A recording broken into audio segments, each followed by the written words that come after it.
Balance exercises on snow are a very important element of developing balance. Skiing and snowboarding are sports that are based on balance and require mastering this skill to the highest degree. Our Italian partners from the Limb Foundation in Comayeur use two innovative devices in their work, which help develop balance for beginners of these sports, as well as for people with limited physical abilities or disabilities.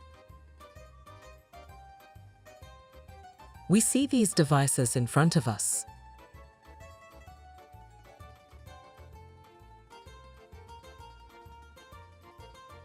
Skiing is a constant struggle to maintain balance in various terrain and weather conditions, in variable and violent gusts of wind.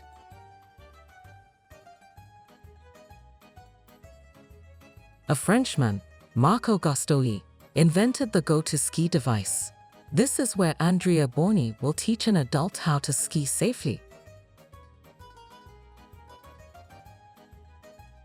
The design of this device does not allow one ski to roll over the other. It requires a parallel arrangement of the skis and an appropriately wide spacing of the skier's feet. The steering wheel ensures proper positioning of the hands while driving and is also an additional support point. The trainer corrects the position of the remaining parts of the skier's body and his movements. It is important that the training takes place immediately with an experienced trainer who will professionally show the student what feelings she should observe in herself and which habits she should consolidate. The learner should know what feelings the equipment and trainer make her feel, and then strive to achieve them while riding independently. Andrea suggests the student bend her knees and work on the knee and hip joints. It shows what effects are caused by lowering the figure and what by raising it. It teaches you how to get your skis onto the edges to make a turn. As we can see, this beginner is riding on a route with other skiers, also very skilled and technically advanced. The route is narrow in places, at other times it follows a traverse, and sometimes it is very steep.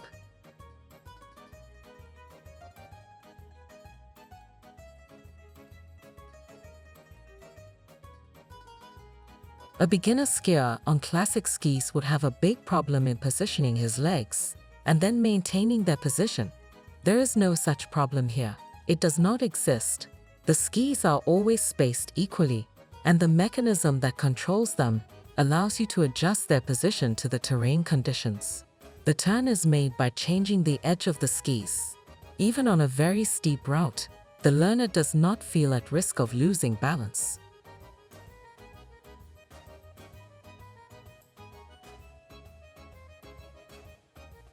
At this stage of training, balance is ensured by the device and the trainer.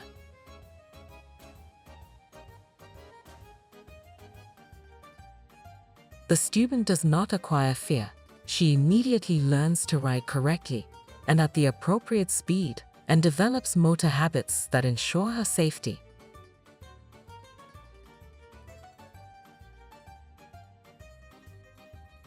The device and the trainer allow the learner to feel when and in what situation he or she rides safely.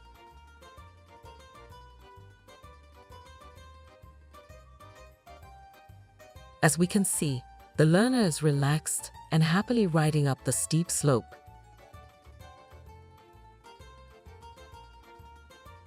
The trainer constantly ensures that the student relaxes.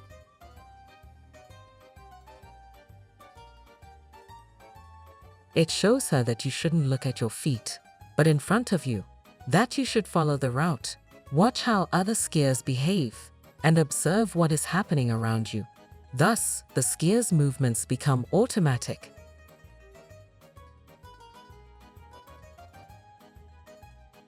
Aesthetic impressions are of great importance for achieving mental balance. Beautiful views, which naturally enhance skiing, are enhanced by the joy of movement and physical activity.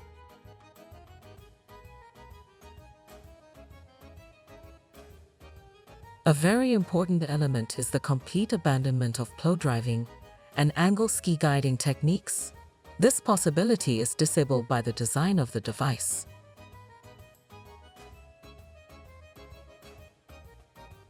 From the first movements, the trainer teaches the skier parallel skiing, especially parallel braking, which is achieved by controlling the route and directing the tips of the skis up the slope.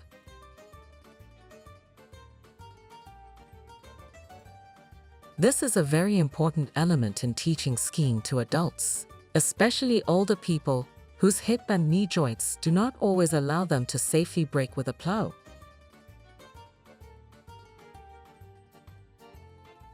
The next stage of learning skiing is working with a pole. The transition to this stage happens very quickly for very fit beginner skiers. 2 hours on Go to Ski will be enough for less fit skiers. It may be 4 or 5 hours. The skier moves as before on a normal ski run and at normal speed. The belaying device may be a special pole lined with soft foam, which does not pose a threat to the student, or an ordinary ski pole in the case of mentally stronger people. Constant help from a trainer is necessary to ensure the student's balance. The student is now riding on normal skis. This is the next stage of shaping and consolidating balance.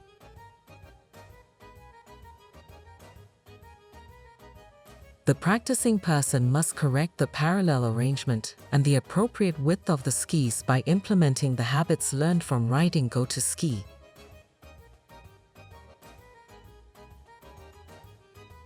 As the student progresses, the trainer's interference decreases, and after a short time the skier can move around the ski slopes independently.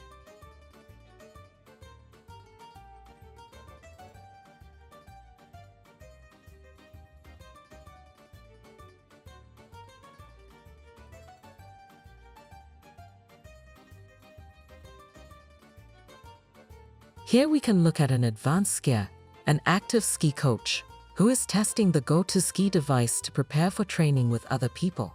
At the same time, he notices that training on this device is a great way to prepare, for example, for the new ski season.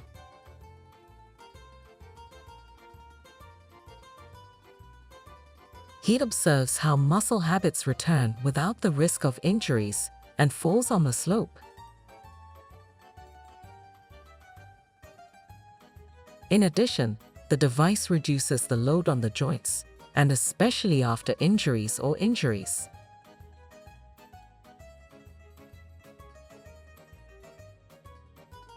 It is better to start training with it than to try traditional riding. It is also an excellent solution for the elderly.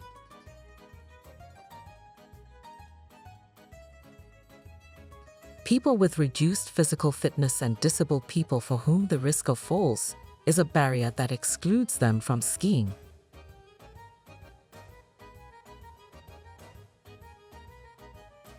The use of the Go to Ski device and the support of a trainer eliminate this danger and allow people to participate in recreational skiing who have previously been deprived of this pleasure.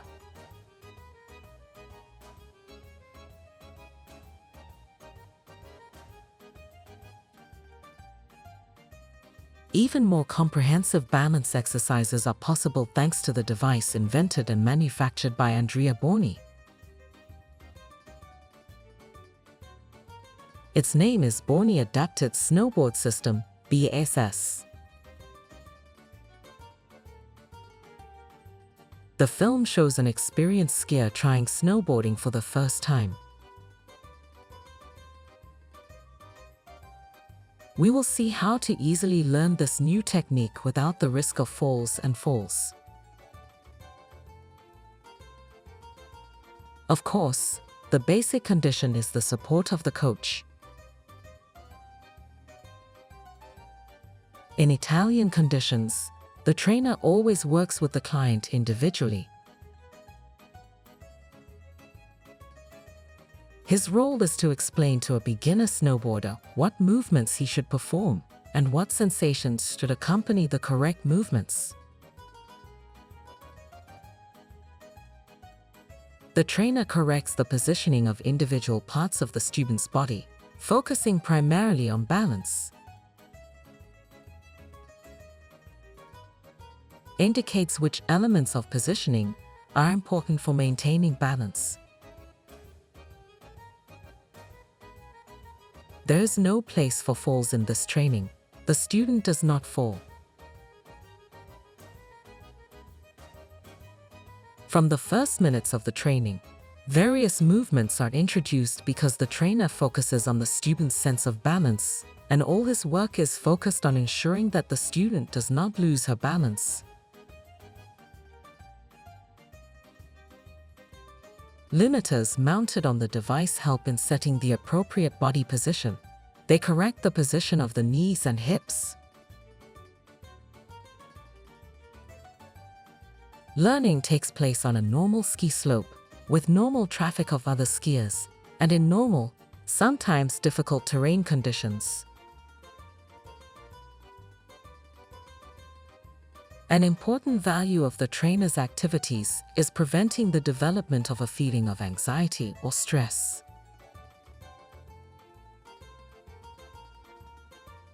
The student is always provided with the comfort of safe driving. The trainer's support allows you to turn off fear. It then becomes clear that the trainer is responsible for safety, while the student can focus on his or her own sense of balance and feelings. A necessary factor is for the trainer to build a relationship of full trust on the part of the student.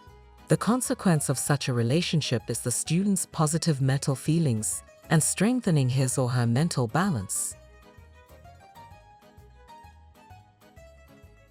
A student who is aware of safety can focus on feelings such as curiosity, joy in overcoming difficulties, satisfaction in learning quickly. In this case, after just a few minutes, the student, who is an adult, can happily use the new equipment, observing her progress and ease of learning. The habit of maintaining balance becomes stronger, and the trainer's support is limited. Over time, less and less coach intervention is needed. The student does the work independently. The movements she performs stimulate the deep muscles, the exercise of which is crucial for stabilizing balance in any situation, not only on the ski slope. As the student's sense of security increases, the trainer gives up safety activities, becomes an advisor, and shows correct gestures and movements. Still, the most important thing is to make sure the student is safe, and that there is no possibility of him falling or hurting himself. A sense of constant balance is key. If there is the slightest imbalance, the trainer corrects the student's posture. Such classes on the BSS device, they allow you to practice balance casually while moving in beautiful natural conditions, in the beautiful outdoors, which allows you to mentally rest and relax. Habits of maintaining balance and actively maintaining it come naturally. Here we have an excellent combination of physical balance exercises and mental balance exercises.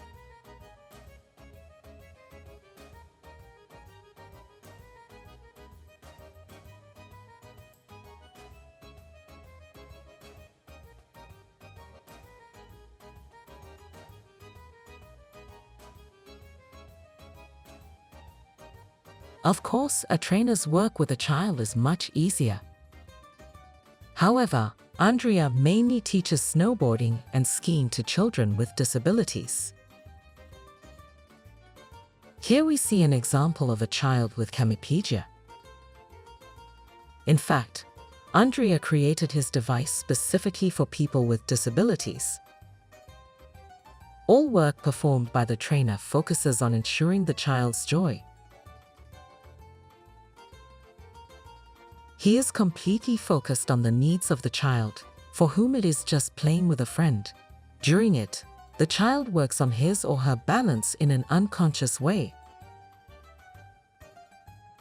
The boy enjoys a successful day, and Andrea guides him in building balance through structured play. Through reflexes shaped by changing positions, a disabled child performs exercises that give him pleasure and do not cause frustration.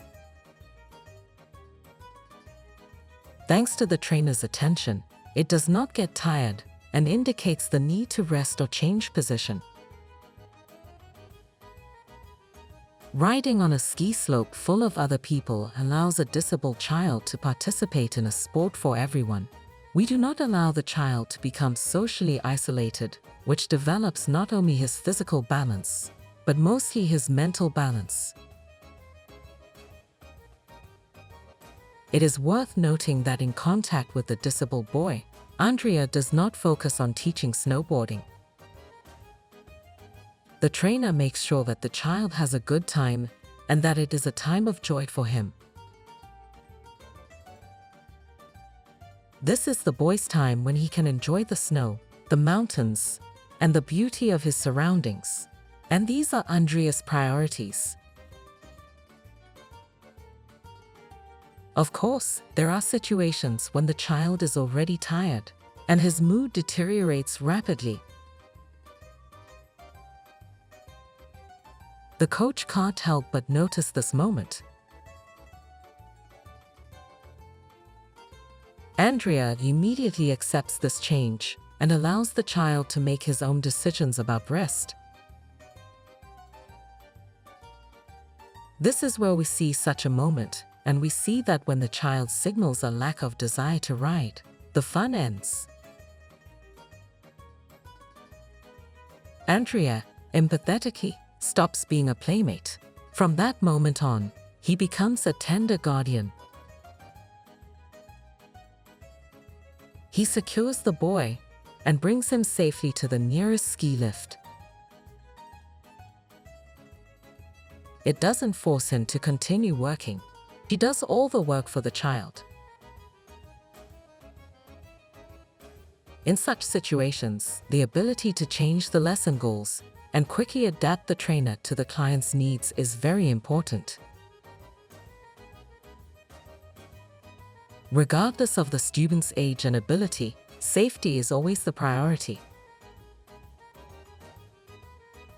Sport for everyone should always be a source of pleasure and never frustration.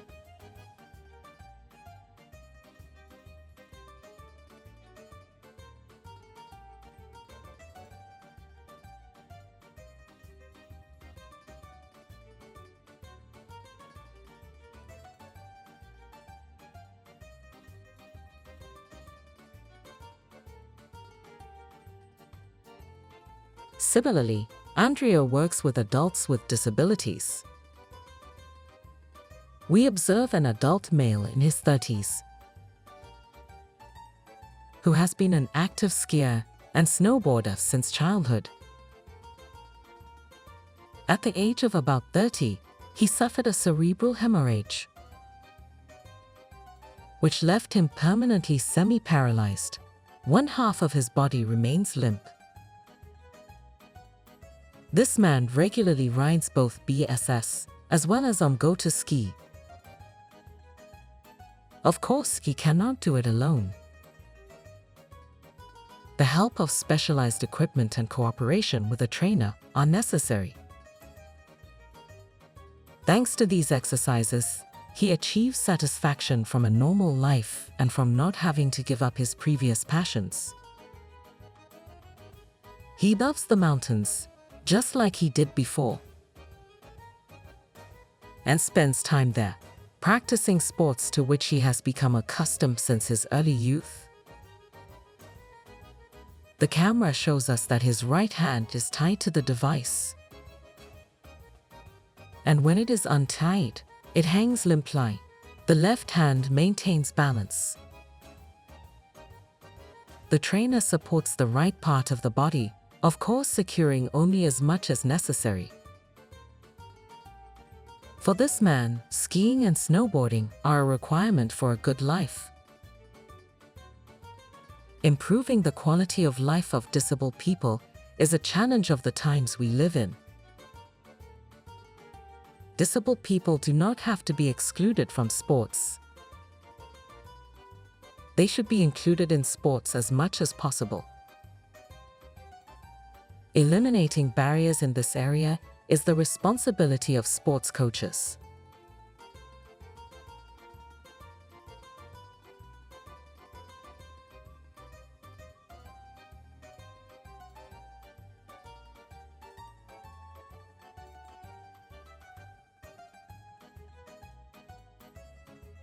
Another of Andrea's students struggles with several barriers in life.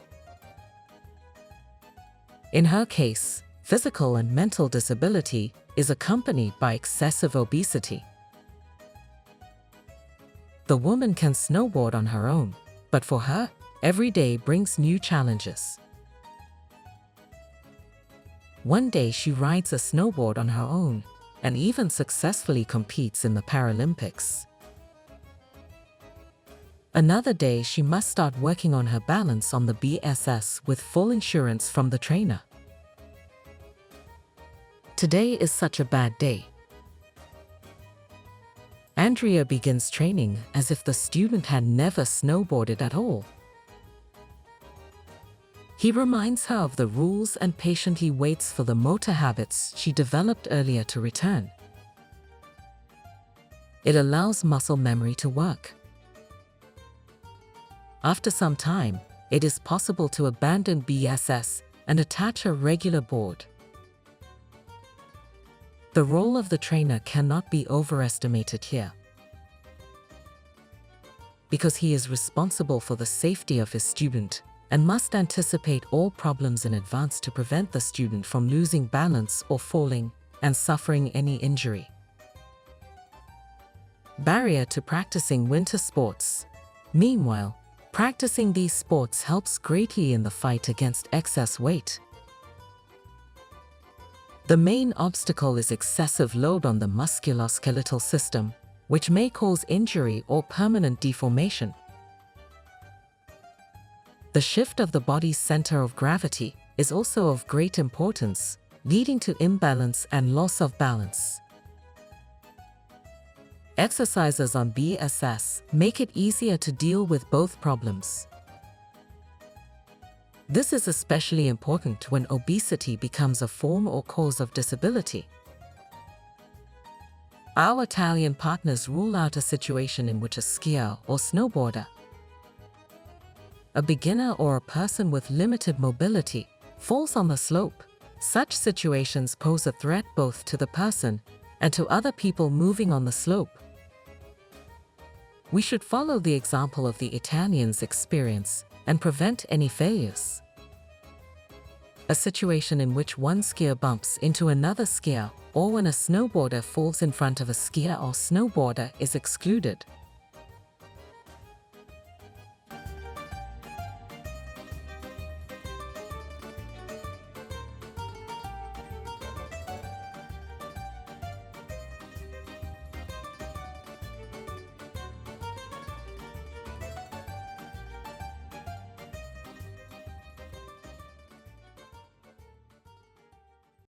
I am a sports coach, instructor of skiing, snowboarding, and telemark skiing. I have a degree in sports science. My great passion is teaching methodology, which has led me to deepen my studies and obtain further diplomas and master's degrees, such as a diploma in educational counseling for the inclusion of people with disabilities in sports. Sports for people with disabilities is my great passion. I am also a fourth-degree European coach at the sports school. This multidisciplinary and multifaceted education process in sports has allowed me to develop an open mind and build an understanding of what sport is, with a capital S. Sport that does not focus on competition and business, but on the individual and their development. In my professional journey, there is a recurring theme of central importance. It's the issue of balance.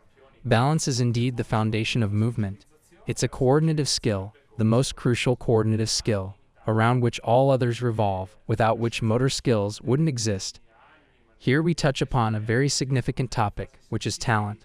I am convinced that talent is a false myth. There is, of course, a genetic component that cannot be overlooked, but talent is built, and it is built on coordinative skills. I fight against the model of sports that relies on early specialization, in which immediate premature results are sought. It's a model pushed by parents who want their children to become champions, becoming what they themselves were not. This attitude leads to early specialization in sports, which is a serious mistake because it focuses and directs all the body's abilities in one direction, not strengthening it but limiting it. Sports science has undergone an incredible journey in recent years, and indeed throughout its entire history. Firstly, the existence of sensitive phases in the development of coordinative abilities has been discovered. The ideal age for working on and developing balance is around 6 to 12 years old. All the work that is not done during this sensitive phase is lost, irreversibly lost. If a person is not stimulated with appropriate work during this particular phase, they will not be able to become talented because they will lack essential elements for building motor skills. So, how do balance and other coordinative abilities develop? I've already mentioned that early specialization is a big mistake. What then is the alternative to early specialization, which might involve placing a 6-year-old child on a ski slope in racing gates, participating in competitions, subjecting them to pressure when they are not even mentally formed and ready? This path is well known and scientifically validated. However, there are strong pressures, not only from parents but paradoxically also from sports coaches or physical education teachers in schools. This path, the path through versatility. What is versatility? As the name suggests, it involves directing the body through a blend of various proposals for physical and sports games. Talent. Balance is built through sports play, not through competition, which often leads to early abandonment of sports.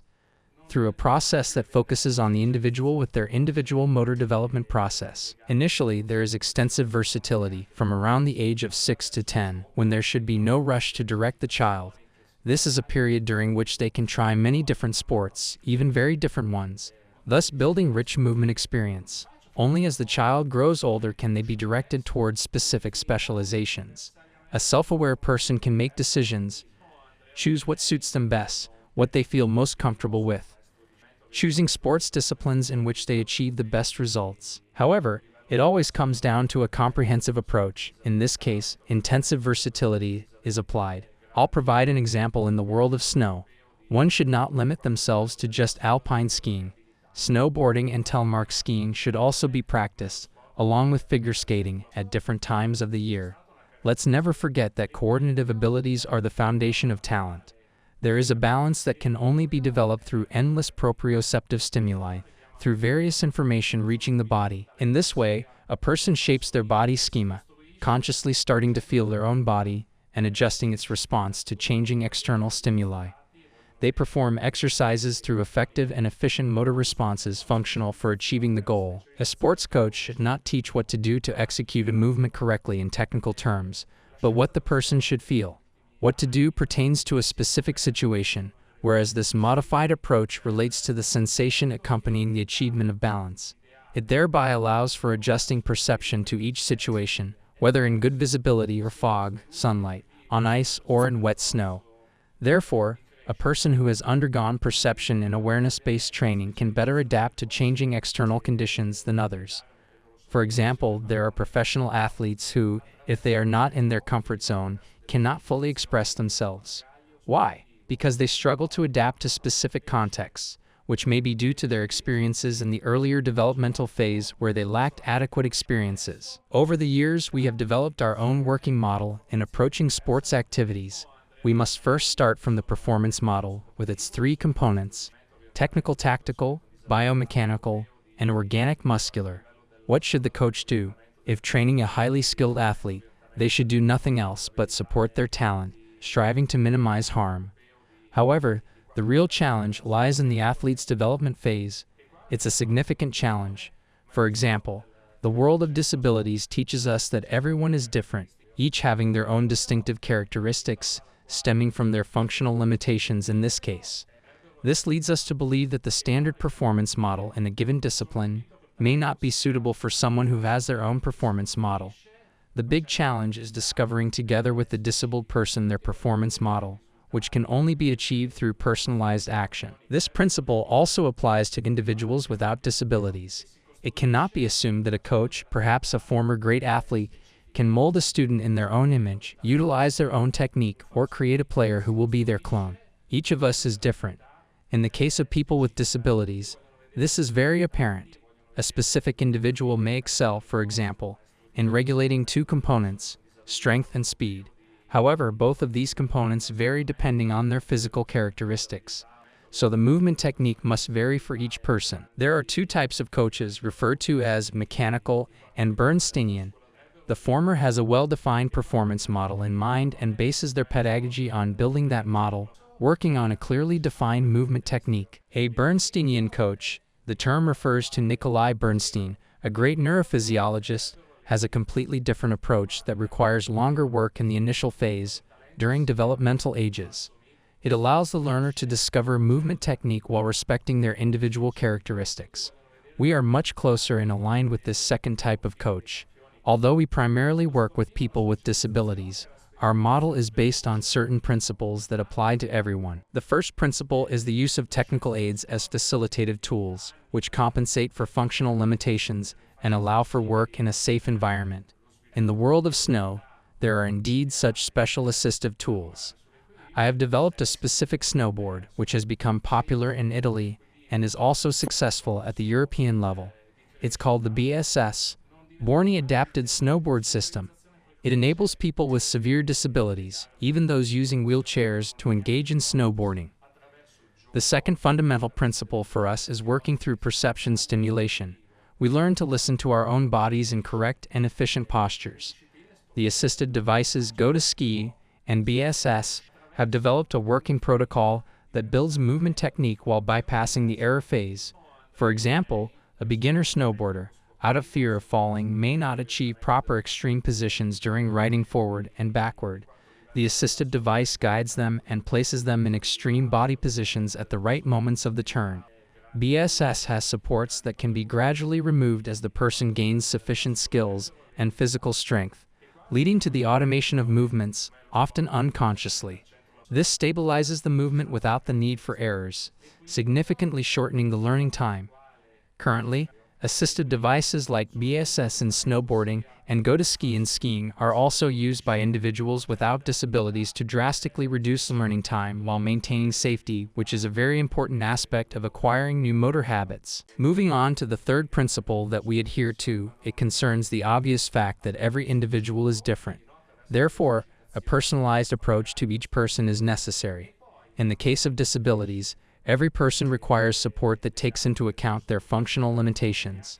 There are standard support devices for people with disabilities, but they are not always perfectly adapted and may not always meet the needs to a sufficient extent. Therefore, a significant challenge is to develop personalized support considering all the needs and physical characteristics of individual people. During the first lockdown, I decided to make the most of this difficult time for all of us and became interested in 3D printing. We made a significant investment in purchasing a 3D printer. I underwent online training in 3D graphics design. Thanks to this, I learned how to draw in 3 dimensions, and with 3D printing, the best and most functional prototyping tool, I not only improved snowboards for people with disabilities but also created other supportive devices, including cross-country skiing sleds designed for individuals with the most severe disabilities. The last topic I am currently focusing most of my attention on is the therapeutic significance of sports activities proposed for individuals experiencing debilitation, who may be people with disabilities, but also individuals who have lost balance due to conditions such as degenerative diseases, strokes, obesity, or others. As a result of these ailments, they may experience limitations in their balance, orientation, and mobility. The therapeutic aspect of activity for people with disabilities can be considered from two perspectives: psychological and motivational. From a psychological standpoint, let's take the example of a person with a degenerative disease who must undergo rehabilitation sessions to slow down the degeneration process, yet the disease progresses nonetheless. This person may feel frustration. From a motivational perspective, rehabilitation is very challenging as it is painful and requires effort, yet the disease continues to progress incessantly. It should be noted that in ski therapy, it is possible to propose a very intense sports activity that takes into account both recreational aspects and aspects of regaining awareness of one's own body, even in the case of a lost body part. From a psychological standpoint, this has exceptional significance. Through years of working with people with disabilities, I have been daily reminded of the consequences and motor benefits. When proposing sports activity, we should treat it like real medicine and administer it consciously and in appropriate doses. There is a difference, for example, between simple muscular dystrophy and Duchenne muscular dystrophy, where lactic acid becomes a toxin for the body that it cannot remove. Therefore, it is crucial to know exactly what one is doing. Over time, we have observed significant functional changes, even between successive sessions. We began to study them and have already implemented several research projects. Among them, in collaboration with La Sapienza University in Rome, we carried out a project focused on a degenerative disease called spastic paraparesis. Before a week of ski therapy, we conducted preliminary tests using gait analysis, computerized gait assessment, which measures muscle and joint activation in the kinetic chain and loads on individual joints. Repeating the test after some time yielded exceptional results, so remarkable that our current goal is to demonstrate the therapeutic value of ski therapy so that it can be recognized as a rehabilitation cycle by the healthcare agency. Currently, we are undertaking another project with individuals who are unable to walk independently but can do so with the use of an exoskeleton. In this way, we are implementing rehabilitation activities aimed at wheelchair users. They gain the ability to activate kinetic chains, assuming correct postural positions, which improves organic and functional condition. This action is preliminary and synergistic with snow therapy and ski therapy. During your stay in the Aosta Valley, you can visit the Move Different Rehabilitation Center in Aosta, with which we collaborate and where we are currently conducting functional assessment tests based on balance. We use platforms, as seen in the video materials, and gait analysis to conduct entrance tests before the rehabilitation cycle and exit tests. By comparing the entrance and exit results, we aim to scientifically prove the benefits of sports activity focused on balance and overall coordination. The benefits will involve regaining lost mobility. I believe that this type of activity represents the present and future in development and regaining balance. My name is Nicoletta Savoy. I'm a psychologist and therapist. I mainly specialize in clinical psychology. I also conduct training in the field of social psychology, focusing particularly on training for sports instructors and coaches. In this presentation, I will be talking about mental balance. It's crucial to place this term in a broader context and understand what it actually means. Firstly, it's a state of mind, a condition in which our brain functions in a particular way. I'll try to describe it now. We notice primarily that we are in mental balance when we feel good about ourselves, with others, and with the environment around us. When we are in a state of balance, our heart beats regularly, blood flow and pressure are normal. We move in the environment in a certain way. We feel safe. We live with curiosity. We can focus on the present moment. We can also eliminate distracting factors. We are capable of replenishing our resources, both mental and physical. We can provide support, and we are flexible. So, it's evident how important it is to be in this state. We need to know that we all naturally possess this state, because it's a state of mind that is part of our biological heritage. It's extremely important to ask ourselves and understand when we are in a state of balance. And the second question is whether we are safe in this state or not. This state is related to how our brain perceives a threat situation. When we don't perceive a threat, we experience all the conditions described earlier. It's understandable how important this topic is in the process of training sports instructors and coaches. Coaches impart skills by sharing their experience, working within a relationship that is asymmetrical. What does this mean? It's an uneven relationship between the coach, who has and imparts knowledge, and the student, who learns from them. This poses a challenge in creating conducive learning conditions, the brain's ability to learn from a neurological perspective. It's very important for the brain to remain in a state of balance and for the learner to be calm. Let me give you a practical example. If I'm learning to ski and I'm faced with a very steep slope, I might feel fear. My fear could be very intense. On a scale from 0 to 100, I might feel fear at 100. At that point, 3 reactions can occur. There could be a freeze response, flight, or fight, which are 3 physiological survival responses stemming from the evolutionary process of our species. Of course, if I'm in a state of flight, I'll never face the slope, but will try to avoid it. If I'm in a state of fight, I might, for example, be angry at the instructor. When there's a freeze response, I'll be like frozen, meaning I'll lose the ability to move. We understand how important it is to facilitate the learning process. A coach or instructor can and should maintain balance, thus creating a sense of safety that helps the learner reduce and control their fear. Consequently, with the support of the instructor, the learner will be able to execute the descent correctly and safely. What happens when learning occurs under conditions of fear? The brain memorizes input in a state characteristic of survival conditions. Let's look at a specific example. If, despite feeling extreme fear, I decide to go down the slope, my brain will encode it in a dysfunctional way. For instance, it might remember the slope as much steeper than it actually is. Therefore, we understand how crucial it is for the coach to be able to establish a state of trust and safety. Only then can they facilitate the learning situation. Our goal is to promote learning in conditions of balance and, as mentioned earlier, safety. We should also consider that sports provide us with insights into the difficulties that the person we are helping to learn may encounter in life. We should carefully analyze the challenges that manifest in the realm of sports. We should understand that individuals facing difficulties in other areas, especially those with reduced abilities or disabilities, should always operate in conditions of full safety to avoid unnecessary challenges. Attention must be particularly focused on individuals with lower self-confidence.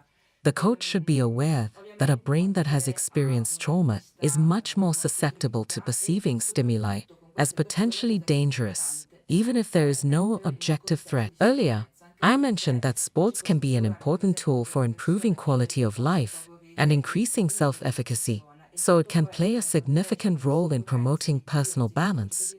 Acting in the context of safety and mental balance thus becomes an essential element in achieving success in our endeavors.